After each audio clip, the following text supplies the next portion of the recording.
Welcome to the GRM e-learning center. Dear viewers, thank you.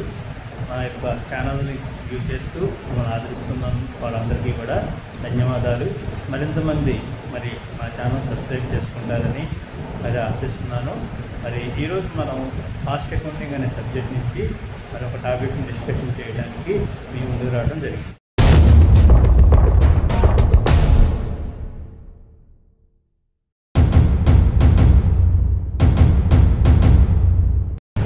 Dear students, good morning.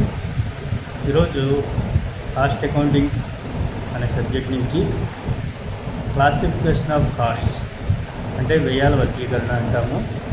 So ఆ టాపిక్ని మనం ఈరోజు discuss చేయబోతున్నాం. So మనకి క్లాసిఫికేషన్ ఆఫ్ కాస్ట్స్ ఎందుకు చేయాలి అని అంటే goods or products and services అంటే వస్తువులను కానీ సేవలను కానీ అందించడానికి అయ్యేటువంటి వ్యయాలు ఏవైతే ఉంటాయో వాటిని వర్గీకరించి అంటే క్లాసిఫికేషన్ చేసి విశ్లేషణ చేస్తే వాటిని నియంత్రణ చేసుకునే టైం ఉంటుంది, నియంత్రణ చేయడానికి వీలుగా ఉంటుంది. వ్యయాలను అంటే కాస్ట్ అనే వాటిని ఎలా వర్గీకరణ చేస్తారు అని అంటే డిఫరెంట్ కాస్ట్స్ని మనం వర్గీకరించడానికి లేదా క్లాసిఫికేషన్ చేయడానికి కొన్ని పద్ధతులని అనుసరించడం జరుగుతుంది. అందులో ఒకటి ఏంటంటే బేస్డ్ ఆన్ ఎలిమెంట్స్, రెండవది ఏంటంటే బేస్డ్ ఆన్ ఫంక్షన్స్, ఇంకోటి ఏంటంటే బేస్డ్ ఆన్ బిహేవియర్, ఇంకోటి based on controllability, based on normality. Okay students, ఫస్ట్ది బేస్డ్ ఆన్ ఎలిమెంట్స్, రెండవది based on functions, based on behaviour, based on controllability, based on normality. ఫస్ట్ది ఏమన్నామంటే based on elements అంటే వీటి అంశాల వారి వర్గీకరణ అంటాం. ఈ పద్ధతిలో వ్యయాలని 3 టైప్స్గా క్లాసిఫికేషన్ చేస్తారు. ఒకటి ఏంటంటే మెటీరియల్స్, సెకండ్ వచ్చేసి వేజెస్, థర్డ్ వచ్చేసి అదర్ కాస్ట్స్. సో మొత్తం వ్యయం అనేది మనం తీసుకుంటే దీంట్లో అందులో మనకి టోటల్గా మెటీరియల్స్ అనేది ఒకటి ఉంటుంది, తర్వాత వేజెస్ అనేవి ఉంటాయి, తర్వాత అదర్ ఎక్స్పెన్సెస్ అనేవి ఉంటాయి. మెటీరియల్స్ ఎలా ఉంటాయి అని అంటే డైరెక్ట్ మెటీరియల్స్, ఇండైరెక్ట్ మెటీరియల్స్, అదేవిధంగా వేజెస్ కూడా direct wages, indirect wages. So other expenses కూడా డైరెక్ట్ ఎక్స్పెన్సెస్ ఇండైరెక్ట్ ఎక్స్పెన్సెస్ అనేటువంటి విధంగా క్లాసిఫికేషన్ చేయబడి ఉంటాయి. సో మనకి ఫస్ట్ మెటీరియల్స్ గురించి చెప్పాం. మెటీరియల్స్ 2 రకాలు ఉంటాయని చెప్పాం కదా, ప్రత్యక్ష మెటీరియల్స్ అని, పరోక్ష మెటీరియల్స్ అని. అంటే డైరెక్ట్ మెటీరియల్స్ అని, ఇండైరెక్ట్ మెటీరియల్స్ అని 2 రకాలుగా ఉంటాయి. సో మెటీరియల్స్ని వేటిని డైరెక్ట్ మెటీరియల్స్గా భావిస్తారు అని అంటే అసలు మనం ఎందుకు వాటిని డైరెక్ట్ మెటీరియల్స్ అంటాము అని అంటే వస్తువులో ప్రవేశించాలి. అంటే ఆ కాస్ట్ ఎలా ఉండాలంటే వస్తువు ఉత్పత్తి చేసినప్పుడు వస్తువులో ప్రవేశించి ఆ వస్తువుకి ఒక రూపాన్ని ఇచ్చేటువంటిది ఏదైతే ఉంటుందో ఆ ముడి సరుకుని మనం ప్రత్యక్ష మెటీరియల్గా తీసుకుంటాము. అది తయారీలో ఉన్న సరుకు ఉన్నా కూడా అది ప్రత్యక్ష మెటీరియల్ కింద వస్తుంది. ఇంకా ప్రత్యక్ష మెటీరియల్ అంటే డైరెక్ట్ మెటీరియల్స్ అంటే ఏంటంటే ఒక ప్రాసెస్లో తయారయ్యి, అంటే వస్తువులు ఎప్పుడు కూడా డైరెక్ట్గా తయారు చేయబడవు, కొన్ని ప్రాసెస్ల ద్వారా తయారు చేయబడతాయి. కాబట్టి ఒక ప్రాసెస్లో చేయబడి మరో ప్రాసెస్కు బదిలీ చేయబడిన వస్తువులు ఏవైతే ఉంటాయో అవి కూడా ప్రత్యక్ష మెటీరియల్స్ కింద వస్తాయి. మూడవది ఏంటంటే మెటీరియల్స్ని సేకరించడానికి, మెటీరియల్స్ వస్తువు తయారు చేయాలని మెటీరియల్స్ కావాలి కదా, వాటికి సేకరించడానికైనా రవాణా ఖర్చులు కానీ, పన్నులు ట్యాక్సెస్ కానీ, రెంట్ అంటే గోడౌన్ రెంట్ కానీ, ట్రాన్స్పోర్ట్ ఖర్చులు అంటాం. రవాణా అంటే ట్రాన్స్పోర్ట్ ఖర్చులు, ఇవన్నీ కూడా మనకి ప్రత్యక్ష మెటీరియల్ కిందే తీసుకోవడం జరుగుతుంది. రెండవది ఇండైరెక్ట్ మెటీరియల్స్. ఇండైరెక్ట్ మెటీరియల్స్ అంటే మనకి పరోక్ష మెటీరియల్స్ కింద వస్తాయి. కింద తయారీలో వస్తువు తయారు చేసినప్పుడు గుర్తించడానికి వీలు కాని మెటీరియల్స్ అనమాట. అంటే వస్తువు తయారు చేయడానికి కావాలి కానీ వీటికి డైరెక్ట్గా మనకి మెటీరియల్స్ని గుర్తించడానికి వీలు కాదనమాట. అందువల్ల వీటిని తయారైన వస్తువుల్లో గుర్తించడానికి వీలు లేని మెటీరియల్స్ని పరోక్ష మెటీరియల్స్ అని చెప్పేసి అంటారు. ఇందులో మనకి సేవా విభాగం, సర్వీస్ డిపార్ట్మెంట్స్ ఉంటాయి. అవి ఉపయోగించేటువంటి స్టోర్సు, పరికరాలు, తక్కువ విలువ కలిగిన మెటీరియల్స్, పరికరాలను కూడా మనం ఇండైరెక్ట్ మెటీరియల్స్ కింద తీసుకోవడం జరుగుతుంది. ఈ సేవా విభాగంలో ఉపయోగించే స్టోర్సు, పరికరాలు, మరి తక్కువ విలువ కలిగిన మెటీరియల్స్, పరికరాలను కూడా మరి ఇండైరెక్ట్ మెటీరియల్స్ కింద వర్గీకరించడం జరుగుతుంది. మనం క్లాసిఫికేషన్ చేసినటువంటి అంటే కాస్ట్లు మనం క్లాసిఫికేషన్ చేసాం. అందులో రెండవది ఏంటి అని అంటే వేజెస్. వేజెస్ అంటే ఏంటి అని అంటే మనకి వేజెస్ కూడా ఒక ప్రత్యక్ష wages, direct wages, indirect wages అని రెండు రకాలుగా క్లాసిఫికేషన్ చేయొచ్చు. ఓకే, అందులో ఒకటి వస్తువుని తయారు చేయడంలో ప్రత్యక్షంగా డైరెక్ట్గా పాల్గొనేటువంటి కార్మికులకు చెల్లించే వేతనాలని ప్రత్యక్ష వేతనాలు, డైరెక్ట్ వేజెస్ అని అంటారు. వస్తువును తయారు చేయడంలో ఇవి ప్రత్యక్షంగా పాల్గొనేటువంటి కార్మికులకి, డైరెక్ట్గా వస్తువు తయారు చేయడానికి కార్మికులు పనిలో పాల్గొంటారనమాట. అలాంటి కార్మికులకు చెల్లించే వేతనాలని మరి ప్రత్యక్ష వేతనాలు అంటారు. అంటే ఉదాహరణకి సేవా సంస్థల్లో సేవలు అందించడంలో నేరుగా పాల్గొనే కార్మికులకు చెల్లించే వేతనాలని ప్రత్యక్ష వేతనాలని చెప్పచ్చు.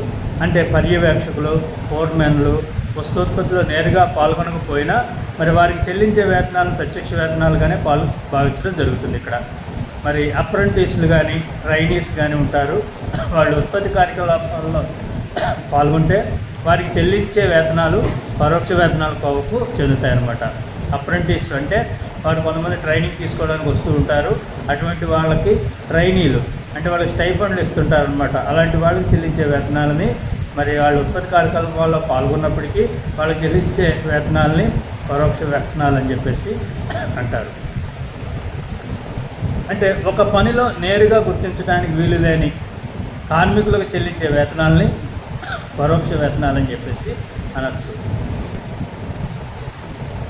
ఓకే స్టూడెంట్స్, ఇక్కడ మనకి పరోక్ష వేతనాలు చెల్లించేటప్పుడు వాళ్ళు వస్తూత్పత్తికి సహాయం చేస్తారు కానీ ఉత్పత్తి ప్రక్రియలో పాల్గొరు అనమాట.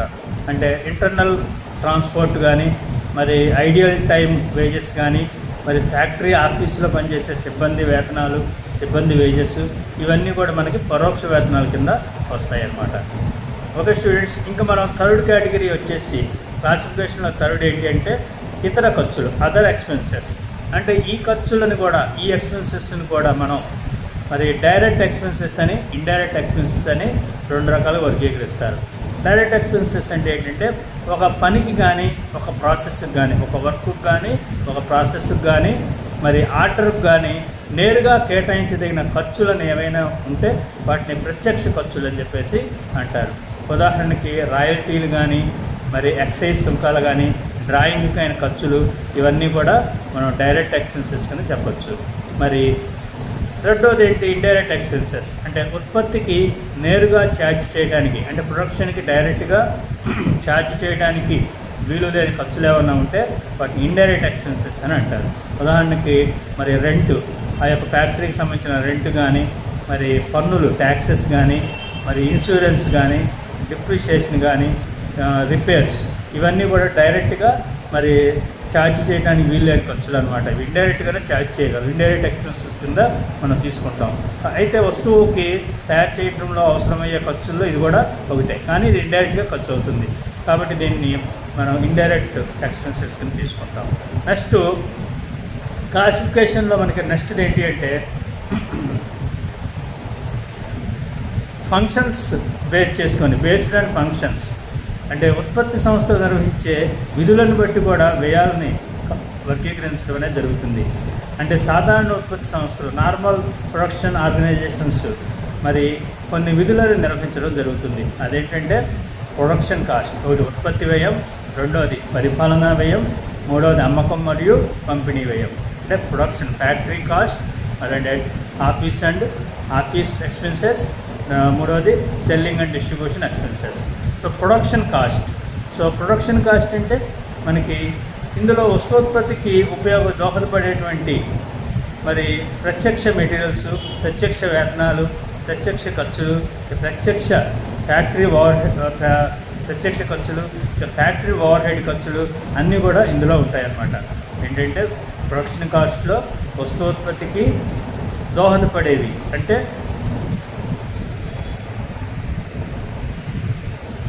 వస్తూత్పత్తికి దోహదపడేవి ప్రత్యక్ష మెటీరియల్స్, ప్రత్యక్ష వేతనాలు, ప్రత్యక్ష ఖర్చులు, ఇంకా ఫ్యాక్టరీ ఓవర్ హెడ్స్ కూడా కలిసి ఉంటాయి. నెక్స్ట్ ఏంటి, పరిపాలన అడ్మినిస్ట్రేటివ్ ఆర్ ఆఫీస్ కాస్ట్ అంటాం వీటిని. ఇందులో మనకి సంస్థ విధానాలు, సంస్థలు ఏ విధానాలతో నడవాలి అని నిర్ణయించాలి. ఆ సంస్థ విధానాలని రూపొందించడానికి, వ్యవస్థను నిర్దేశించడానికి, కార్యకలాపాలను విభజించడానికి అయ్యేటువంటి ఖర్చులు ఏవైతే ఉంటాయో వాటిని పరిపాలనా వ్యయం అని చెప్పేసి అంటారు. ఉదాహరణకి ఆఫీస్ రెంట్, మరి ఇన్సూరెన్స్, స్టేషనరీ, మరి ఆడిట్ ఫీజ్, మరి లీగల్ ఎక్స్పెన్సెస్, పోస్టేజ్, ఇవన్నీ కూడా మనకి అడ్మినిస్ట్రేటివ్ ఎక్స్పెన్సెస్ కింద చెప్పొచ్చు. ఇలాంటివి చాలా ఉంటాయి. మళ్ళీ ఇంకా సెల్లింగ్ అండ్ డిస్ట్రిబ్యూషన్ కాస్ట్.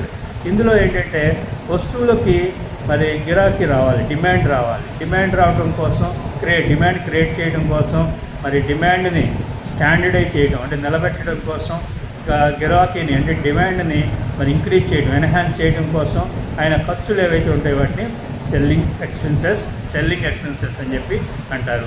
ఇందులో మనకి ఉదాహరణకి ఏంటంటే అమ్మకపు విభాగం ఖర్చులు, అడ్వర్టైజ్మెంట్స్ అంటే selling department expenses, advertisements, publicity, samples, market research సంబంధించిన ఖర్చులు, ఇవన్నీ కూడా సెల్లింగ్ అండ్ డిస్ట్రిబ్యూషన్ ఎక్స్పెన్సెస్ కింద తీసుకుంటాం.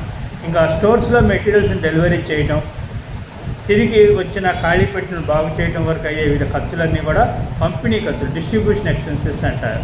స్టోర్స్లో మెటీరియల్ డెలివరీ చేయడం, తిరిగి వచ్చిన ఖాళీ పెట్టెలని బాగు చేయించడం, అంతవరకు అయ్యేటువంటి ఖర్చులన్నీ కూడా డిస్ట్రిబ్యూషన్ ఎక్స్పెన్సెస్ అంటారు. ఇందులో గోడౌన్ రెంటు, మరి దిగుమతి కూలీ, తర్వాత అమ్మకాలు, సేల్స్ ఆన్వర్డ్స్, సో అమ్మకపు రవాణా అని చెప్పేసి ఉదాహరణగా చెప్పొచ్చు అనమాట. నెక్స్ట్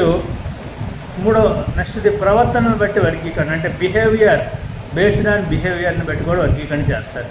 అంటే ఉత్పత్తి పరిమాణంలో వచ్చే మార్పులను బట్టి కొన్ని ఖర్చులు మారుతాయి. అంటే ఉత్పత్తి పరిమాణం పెరిగితే ఖర్చు పెరుగుతుంది, ఉత్పత్తి పరిమాణం తగ్గితే ఖర్చు కూడా తగ్గుతాయి.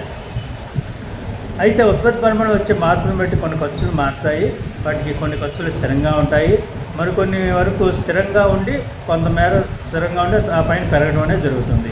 ఇంకా ఖర్చుల యొక్క స్వభావాన్ని బట్టి మరి ఖర్చులని 3 రకాలుగా వర్గీకరించడం జరిగింది. ఈ ఖర్చులు అంటే బిహేవియర్ని బేస్ చేసుకున్నప్పుడు వాటి యొక్క నేచర్ని బట్టి 3 రకాలుగా వర్గీకరించారు. ఒకటి ఏంటంటే స్థిర వ్యయాలు, రెండవది చర వ్యయాలు, మూడవది స్థిర చర వ్యయాలు. అంటే ఫిక్స్డ్ ఎక్స్పెన్సెస్, మరి variable expenses and fixed and semi variable expenses అని చెప్పి 3 రకాలుగా వర్గీకరించడం జరిగింది. తర్వాత ముందు ఫిక్స్డ్ కాస్ట్ అంటాం. ఫిక్స్డ్ కాస్ట్ అంటే ఏంటి అంటే ఉత్పత్తి పరిమాణం మారినా ఈ ఖర్చులు మారవు అన్నమాట. తర్వాత అంటే ఉత్పత్తి పెరిగినా తగ్గినా ఈ ఖర్చులు అనేవి ఫిక్స్డ్గా ఉంటాయి. ఉదాహరణకి బిల్డింగ్ రెంట్, తర్వాత స్టాఫ్ శాలరీస్, మున్సిపల్ ట్యాక్సెస్, మరి ఇన్సూరెన్స్ ఆన్ బిల్డింగ్స్, తర్వాత డిప్రిషియేషన్ ఆన్ మెషినరీ, ఇవన్నీ కూడా ఫిక్స్డ్ కాస్ట్ల కింద చెప్పచ్చు. అంటే ఇవి ఉత్పత్తి పరిమాణం మారినా ఈ ఖర్చులు మారవు, ఒకవేళ తగ్గినా ఈ ఖర్చులు స్థిరంగానే ఫిక్స్డ్గానే ఉంటాయి. ఇంకా వేరియబుల్ కాస్ట్లు అంటే ఉత్పత్తి పరిమాణంలో ప్రత్యక్షంగా పెరుగుతూ తగ్గుతూ ఉండేటువంటి వ్యయాలను చర వ్యయాలు అంటాం. అంటే ప్రత్యక్ష ఖర్చులన్నీ కూడా మరి చర వ్యయాల కింద చెప్పచ్చు.